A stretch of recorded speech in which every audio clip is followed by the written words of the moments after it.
संसार में अपनी जिंदगी निकाल रही और मेरे अभिबंधक में बेफिक्र का निवास करते हैं। तुम्हारे पति नेत्र बंद कर बैठे रहते हैं, मेरे पति शेषनाग की सैया पर शयन करते हैं, मैं चरण दबाती हूँ। मेरे यहाँ रोज 56 भोग बनते हैं पार्वती, और तेरे यहाँ काकड़िया की रोटी बनाई और काकड़िया की साग और उसी का भोग बन जाता है।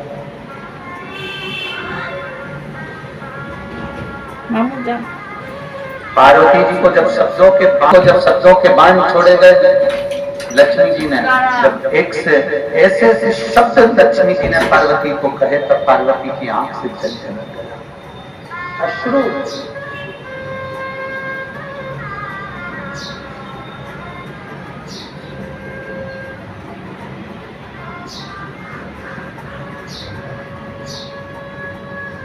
और हमने एक बार पहले भी कहा था,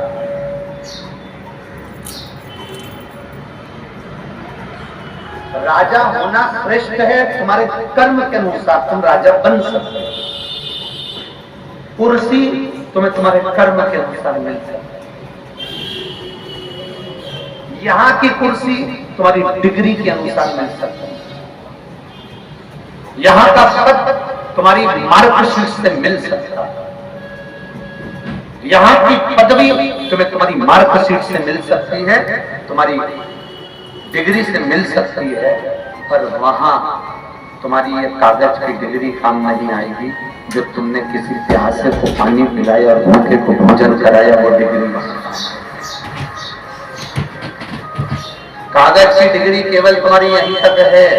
तुम डॉक्टर बने, कलेक्टर बने, एसपी बने, डीएसपी बने, कमिश्नर बने, मंत्री बने, संतरी बने, कलंतरी बने, तुम्हारी मर्जी पड़े जो बनो, तुम्हारी डिग्री केवल यहीं तक काम आएगी। पर तुमने तुम्हारे उस डिग्री का सदुपयोग करते हुए किसी के आंख के आंसू पोंछ दिए, किसी के प्यासे को पानी पिला दिया, किसी भूखे को भोजन करा दिया, किसी बच्चे के पढ़ने की रुचि थी उसकी एजुकेशन करा दी, किसी को दवाई की जरूरत थी उसको मेडिकल दिलवा दिया। ये तुमने तो करा। ये वो डिग्री है जो तुम्हारी यहाँ तो काम आई रही है, साथ में तुम्हारी 71 पीढ़ी के लिए काम आई है, तुम्हारे ऊपर का ये वो डिग्री है। हम बारंबार पहले भी कह चुके हैं, मत बुरे कर्म कर बंदे वरना पछताएगा, भगवान की आंखों से बच नहीं पाएगा, तू बच नहीं पाएगा। अरे ओ अज्ञानी मत करना, अरे ओ अज्ञानी मत करना, तेरे कर्म का फल भी तो ही पाएगा, जैसा किया तूने तेरे आगे आएगा। मत बुरे कर्म कर बंदे वरना पछताएगा, बदमाश की आंखों से तू बच नहीं पाएगा, तू बच नहीं पाएगा। जो परमात्मा ने अपने को बनाकर भेजा है, वैसा हम क्यों ना करें?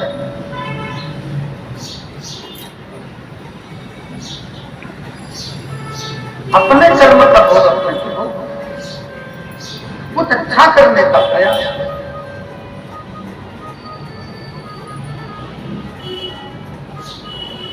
कई लोग कह देते हैं, सीहोर वाले महाराज ने तुमको बुलाया,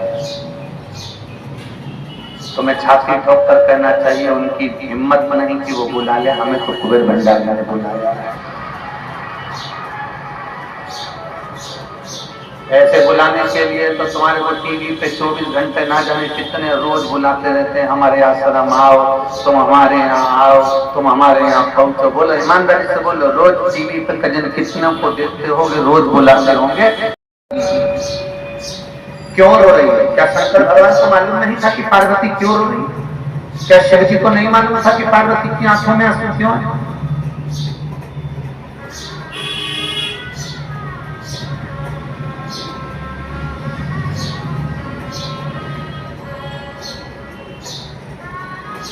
एलईडी चालू कर,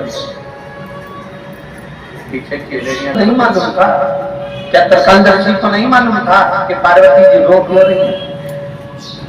माता पार्वती जी के नैनों अश्रु क्यों? किस लिए रो?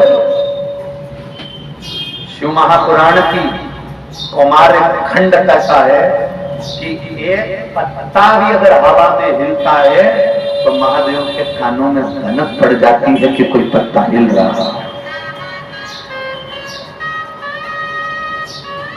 यहाँ श्रीमद् भागवत कथा में, श्रीमद् भागवत जी में 18,000 श्लोक के उस आनंदमय ग्रंथ में शिव महापुराण के उस पुराण के अंदर वर्णन किया गया कि चींटी पांव में नुपुर बांध ले तो भगवान को सुनाई दे जाता है कि चींटी चल रही है।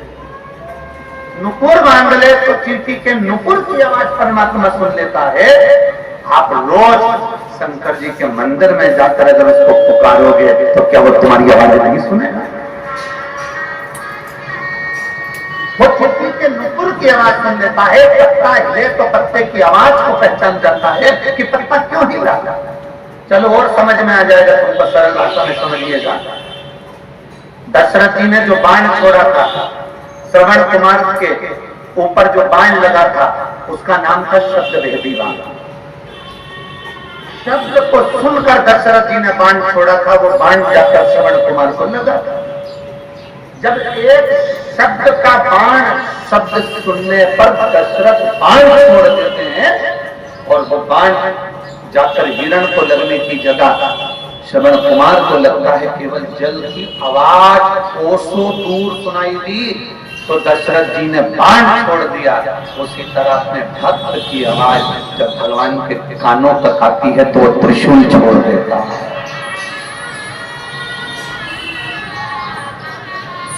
एक भक्त की आवाज जब उस तक पहुंचती है तो वो त्रिशूल छोड़ देता है।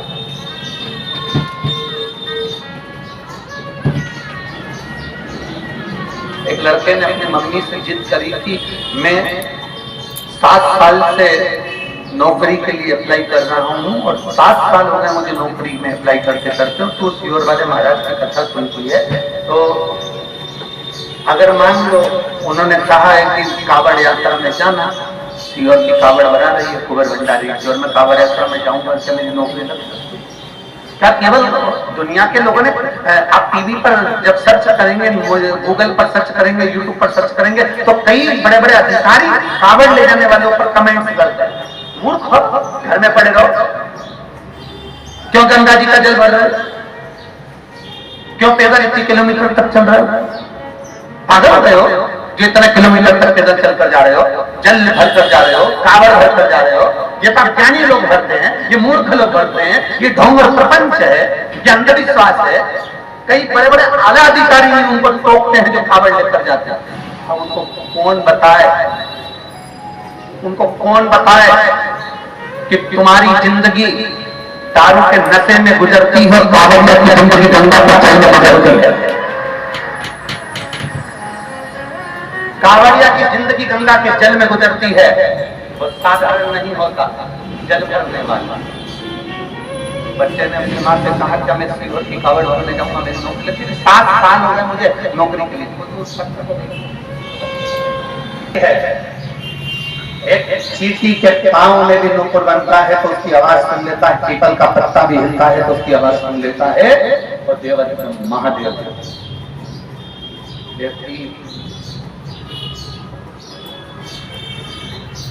अभी भरोसा नहीं करता, पर जब बाबा की कृपा उस पर बरसती है, कोई सुख की जिंदगी में सामने खड़ा होता है, तब वो भगवान शिव का स्मरण करता है। एलईडियां चालू करिए, एलईडी वाले एलईडी पर ध्यान दें। शिव तत्व की प्राप्ति होती और तेरी कृपा एक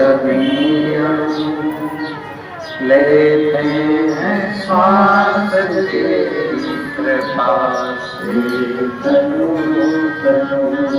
बखान क्या करूं मैं रातों के घेर का चपटी बरूद में खजाना कुबेर का। आप उसको दिल से कहेंगे, वो दिल से सुनेगा। आप उसको कहेंगे, वो आपकी सुनेगा होगा। आप उसको नमन करेंगे, आपके नमन को स्वीकार करेंगे। नमन इस बात याद रखना मेरी दीदियों और मेरे जीजाओं, मेरी बेटियों, बेटाओं, मेरी माताओं, मेरे भाई, मेरी बहन,